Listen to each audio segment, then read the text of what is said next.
Hey everybody, special edition of a Pinhoti Project reworked. We have none other than Squirrel here with us. That's his birth name is Squirrel. We're gonna. I promised y'all that I was gonna have him in as a guest for gonna look over day number 41. A lot of you guys had questions about day 41. That was our first day in Kentucky, where we kind of just jumped in there, swung the bat, and ended up in the right spot on the first day, despite terrible weather. But we essentially just had heard rumor about this this area in Kentucky for quite a while, but we had heard some pretty bad rumors about pressure. Right? People. Yeah, people is what we had heard bad things about. So when we approached these maps, we looked for areas on the map that we could kind of block off, and that's one of the things that we kind of do when we're looking for for access, is so that we can park our truck in an area and it kind of at least lets people know that somebody's in there. Sometimes that doesn't deter some people. They'll park beside you and walk right in with you, but for the most part, a lot of people that kind of can deter some folks, and so we kind of picked out a corner that we could kind of isolate ourselves. The access wasn't obvious. There wasn't any big roads or anything where people could come in from a different direction. So we kind of picked us a little corner out so that we could, more or less box it off and have it to ourselves. And that's something we always do when we're looking at public land, is looking for a way to try to make it our own, at least for the day. Try to at least position ourselves so everybody around us, if any other hunters are coming in there, they have to cross our trucks. They have to know that somebody's in there. So that's something we did in this situation, and I'm trying to bounce in between all the screens of here. We were at Squirrel's office, so he's got one of these Back to the Future type offices with the stand-up desk and the big 27-inch monitors. So.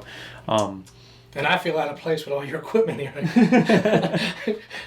Jesus. But anyways, we're going to jump into this thing. So if you haven't watched it, it's day 41, isn't it? That we're doing 41. Day 41 that we're gonna hash out real quick. Going to try to keep this thing to pretty short here. Try not to get too wordy. But anyways, like I said, as far as mapping, we kind of found a corner that we could kind of box ourselves in to kind of hopefully keep down on the pressure. And then we just started looking at maps and started trying to find, if any of you guys have listened to the podcast and stuff, have been on about public lands. And this is definitely a ridge and valley type situation. It's just big ridges, a lot of hardwoods. There's not a lot of opening. There's not a lot of ag. So it's just woods. So what we're looking for is habitat diversity within those big blocks of timber. And for me, a lot of times that means creek bottoms. What we tried to do and tried to position ourselves so that we could essentially be in areas at daylight to where we could put our ears on a lot of those creek bottoms. Right. I found, in my experience, the heads of those creek bottoms, those turkeys like to pitch up into, and you'll find turkeys, and it also channels that we were looking for some of the highest points to get the most ground, to get our ears on the most ground as possible the first day, because it was kind of like Chubb says, armed scouting. Yeah, exactly. You're going in there, you're in an unfamiliar spot, you're just trying to pick out these high spots where it allow you to hear a lot, but you want to make sure you're hearing a lot of good turf. So we can switch over here, and we have picked out just a random, we flat out just jumped on Onyx. We picked out just a random topo map. I could be private, public. I turned off all the layers. I have no idea where it is, but we just figured it would be a good representation of what we're trying to show you here. But in this situation, you can see you got a big creek bottom that runs up through here, and then you've got these spine ridges that kind of just, you can tell the main ridges, and you've got these big long fingers that come out on them. So what we're talking about here is, say this creek bottom comes in, you got a creek bottom here, you've got the big main creek bottom, it's got a leg that comes up here. I mean, man, to me, like this little knob here would be a great listening point, because you'd be able to hear everything in this that would roost in either one of these. You'd be able to hear this leg, and you'd be able to hear the head of that one as well. So we try to position ourselves so that we put our ears on a lot of that good ground, a lot of that diversity that those creek bottoms are going to afford you. Not to mention, if you strike out there, you can keep walking right down the spine ridge. You don't have to cross any deep hollows or whatever.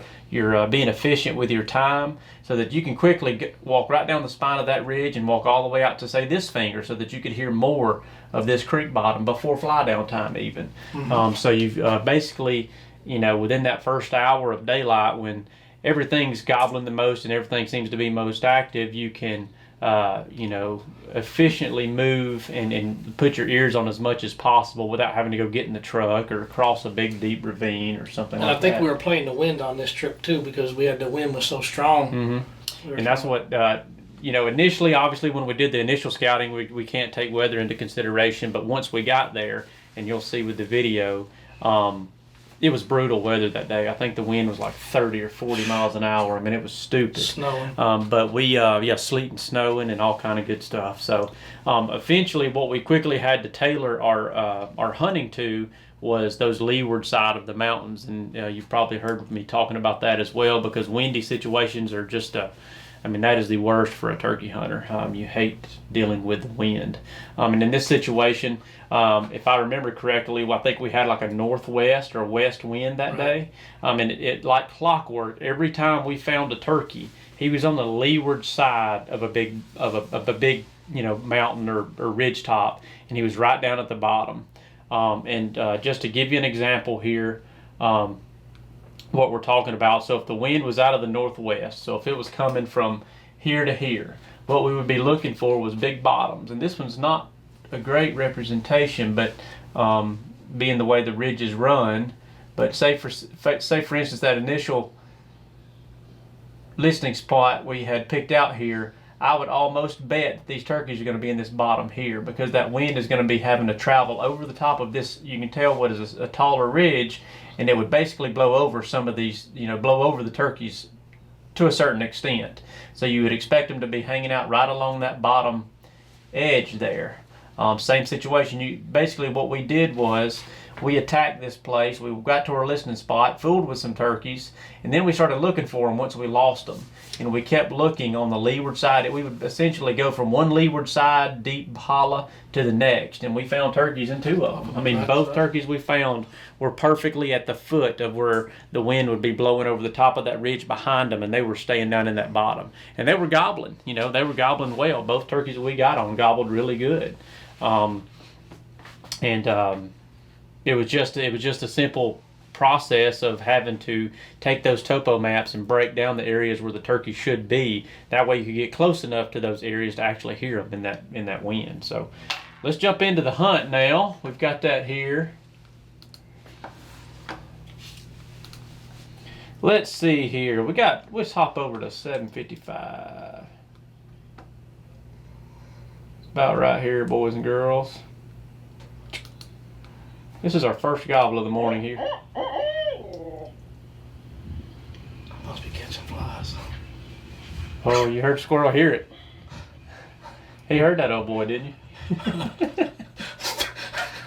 That's terrible. But anyways, that first gobble, and then we take off toward him because he was a long way away. You hear me make mention of that. It was an extremely long way away, but we took off. Like our rear ends are on fire trying to catch up to him. So we'll jump on up here to a couple spots that I have marked. Let's see. We'll jump up to about right here. I think that's where I was wanting to be. No, that ain't where I wanted to be. We'll figure this out at some point. Yeah, give me a minute. It's a new mouse. It's awful fancy. I ain't used to this. All right, here we go. We essentially were able to put ourselves in position straight across from these turkeys. If you look here, this is a big, gently rolling bottom. It goes down into that one of those deep bottoms, and then there's a ridge. It goes up on the other side, and those turkeys were just on the other side. As you could tell, it's still early season, and these woods are dead, so we really couldn't get any closer. We really had to pay attention to what we were doing. So we essentially just got over there. We were further than we wanted to be from the turkeys, but we just staged a little fly down of a couple hens, and that's what you're listening to here. It's just us, here, both of us clucking, and I've got the wing out, beating everything in sight. You can see that big bottom right there in front of us. You can see the ground just tore up with turkey scratching.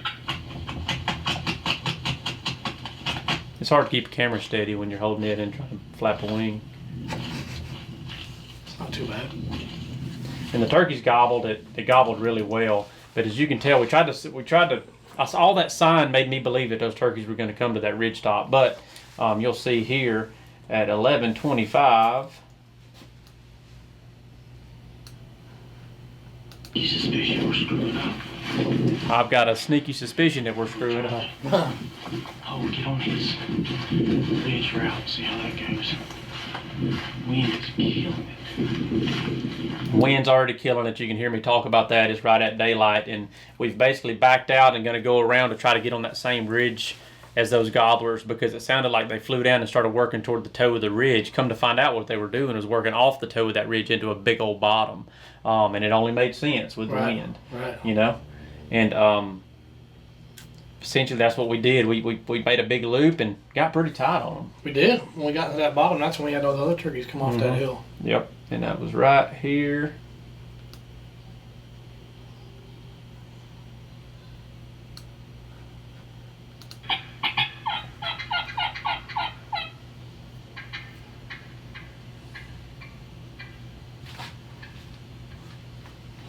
You can see her there. We had a handful. We slipped down into this bottom. We were trailing these gobblers. They were gobbling plenty well enough for us to be able to keep tabs on them. And then they fell off the toe of this ridge and kind of disappeared, or and when we worked our way down in there step by step, and then we bumped right into these hens.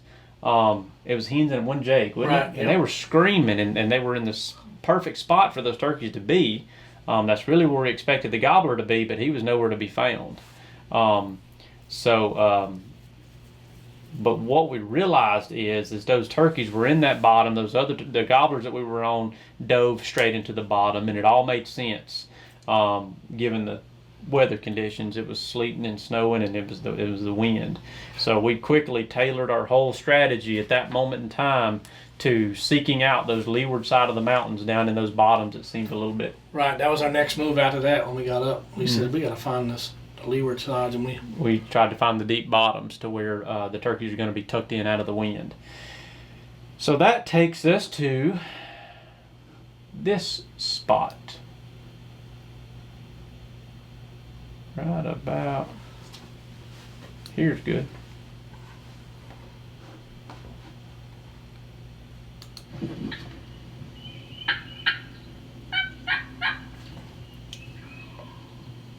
That's when we struck him. And you can tell here. We were just fooling with a hen on just the other side. Just the other side. Every time we got into one of these leeward bottoms, we found turkeys. We had done struck two hens that were on the leeward side down to the bottom and called them in. We just kept hitting these leeward sides that was in the deepest, bottoms, and you can tell that by your contour lines on your topo maps. Those bottoms that seem to be a little deeper, a little a bigger difference in the land around them, less of a gradual deal there. But we're setting up on this turkey, and I'm hoping, here we go. You can tell here, that's the bottom there. That's where he's at. That rolls right off, right here. It rolls right off, and he's up on the other side, which would be the leeward side. The wind's kind of coming. If you're looking at the computer screen, it would be coming straight at us. Well, it's blowing dead in our face. Dead in our face, and he was on the other side, and we were calling right off into that bottom where he should be. And man, he was perfectly where we had visualized him being. Let's see. Oh, yep. And this is when we start working the turkey. He hits the call really, really well. Yeah. He crawled all over about every call there for a certain amount of time. You can hear it here.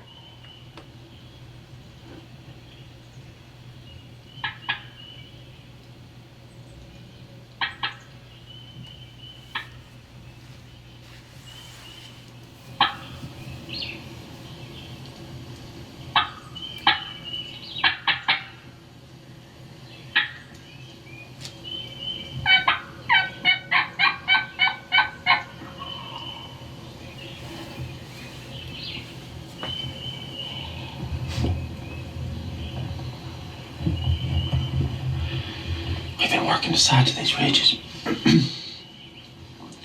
since we lost that gobbler this morning. several hens that were alone. We just struck his bird who's gobbling. I mean, he's killing it, but he's on the other side of this bottom.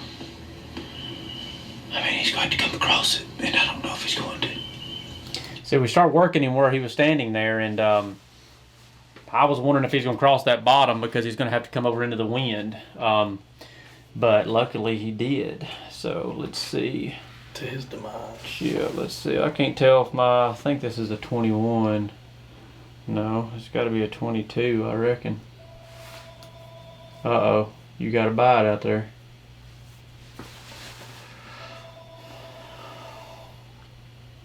Here we go. He's still gobbling, apparently.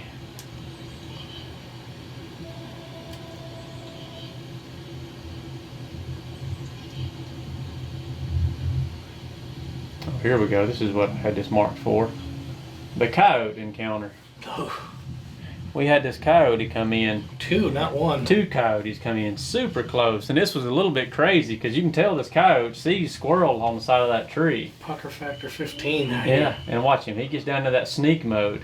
And I thought this could be interesting. Don't you shoot him, squirrel. I dropped the safety off and I was ready to put it in his face. I was like, don't you shoot that coyote. He turned off right there. Yep, right there he turned off and he starts running away. And he still doesn't really want to run away. He stops right here and gives you a good look. I didn't know what to do. There's 2 of them. Thought that'd have been a chance. But there was a lot of comments like, you should have shot that coyote. And, that's first off, we're in somewhere that we don't normally hunt. It's not like we're hunting some private ground, but shooting coyotes, unless you plan on doing some type of super aggressive trapping, shooting one coyote is not going to make any difference whatsoever. It's not the way coyotes work. They're territorial. You shoot him, another one's going to move in. It's just not going to make a difference. So unless you're on a piece of turf that you're doing some kind of crazy trapping regiment or whatever, then... If we weren't out of state and trying to kill this turkey on this one trip, it might have gone down a little different, but I wasn't really too concerned with him. We were more concerned with that gobbler. I was more concerned with him running back toward the turkeys, which he did. Yeah, exactly. But you know, you do what you can, I guess. Let's see, last time. He went quiet for a while, and then he... Listen, you can hear us say it right here. I made him mention, I called that turkey, and he'd been hitting every single call. Like every call, if you got on him at least a little bit, he would hit it. And all of a sudden, he didn't. Everything just kind of went quiet. And I made mention, I was like, that turkey's moving. If you're calling to a turkey like that, and he's responding every time, he's acting interested, and all of a sudden he quits, it's because he's walking. That's because he's got the sound of leaves in his ears. He's not hearing it well. He's making advancements. So get your gun ready. And that's exactly what happened here. This turkey had been gobbling for, 10 minutes or so every call. Suddenly he just goes ghost. And due to the weather conditions, you didn't get the shot on camera because my fingers were frozen off. And I sat there for a handful of minutes. I was like, I've got to put my fingers in my pockets for a second. I shut the camera off. And, of course, 30 seconds after I shut the camera off, he popped up and squirrel busted. I was putting my hands in my pockets too. I looked over and seen him popping up the hill. I said, "Uh-oh." I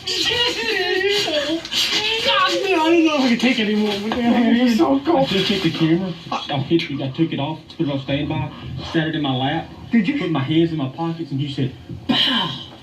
I said. This camera had went off. I'm not sure how long it had been off. I hate these cameras, man. They automatic shut off even though you got them on record. Anyway, let's see here. Let's jump over to... We're still trying to get this all out put together. Let's see. Then, right after that, we pack up, we enjoy squirrels, turkey for a little bit, then we keep on moving, and we strike another one. And here again, it has everything to do with being in the right location, like looking at those maps and being able to figure out where turkeys should be. Let's see...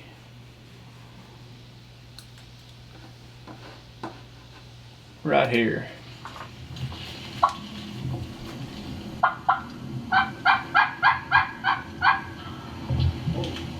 And you hear the turkey jump on that first call. Here again, we got to an area that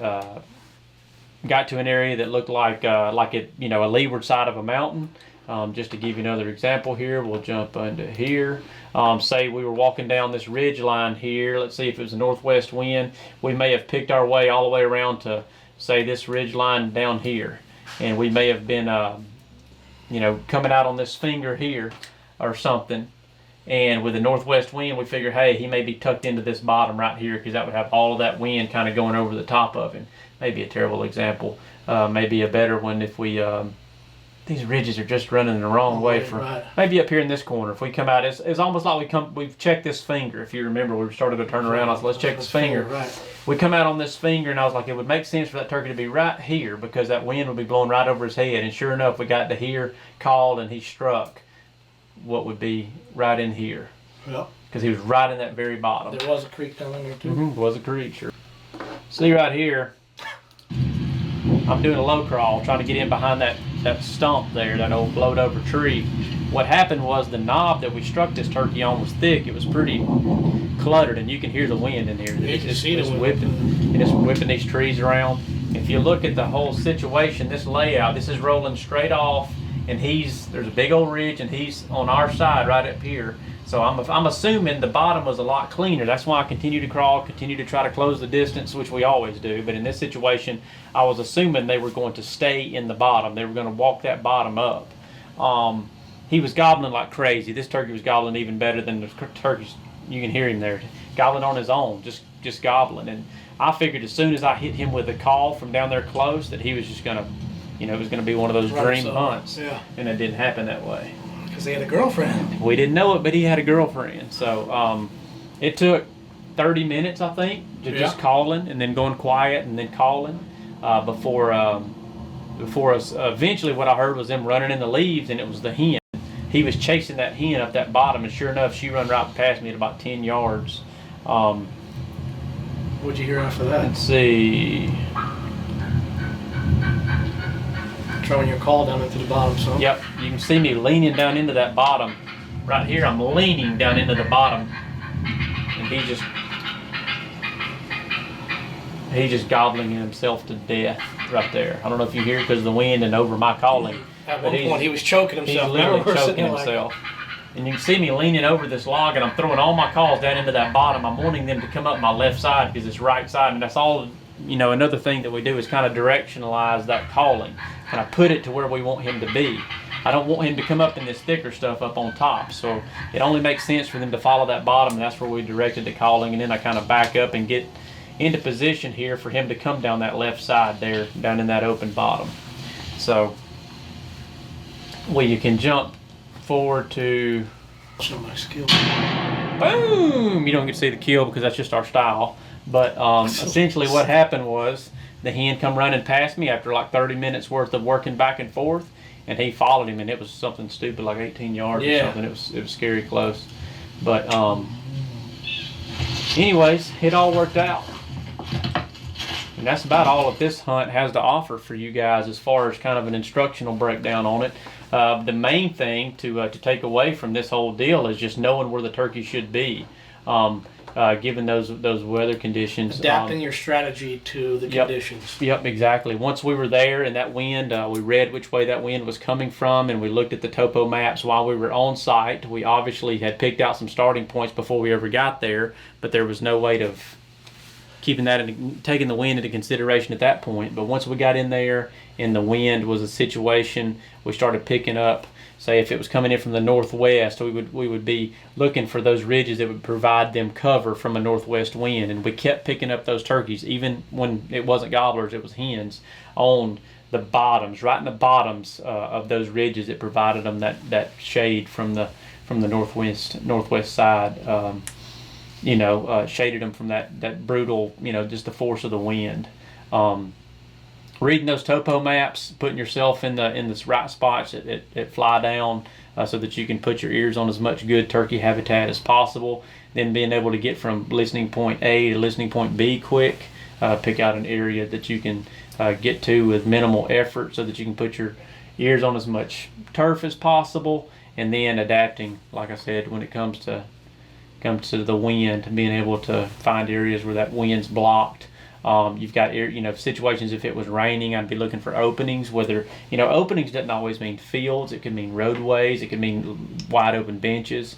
If it was raining, so you just kind of got to know what to look for. Yeah, exactly. So, anyways, this is going to be going up hopefully here in just a little bit. It's another reworked for you guys looking at day 41.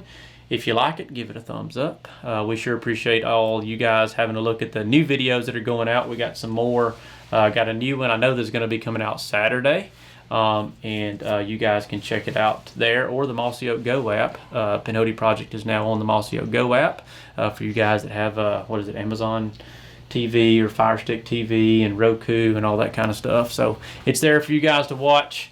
Hope you guys enjoyed this reworked. And we will see you guys on the next one.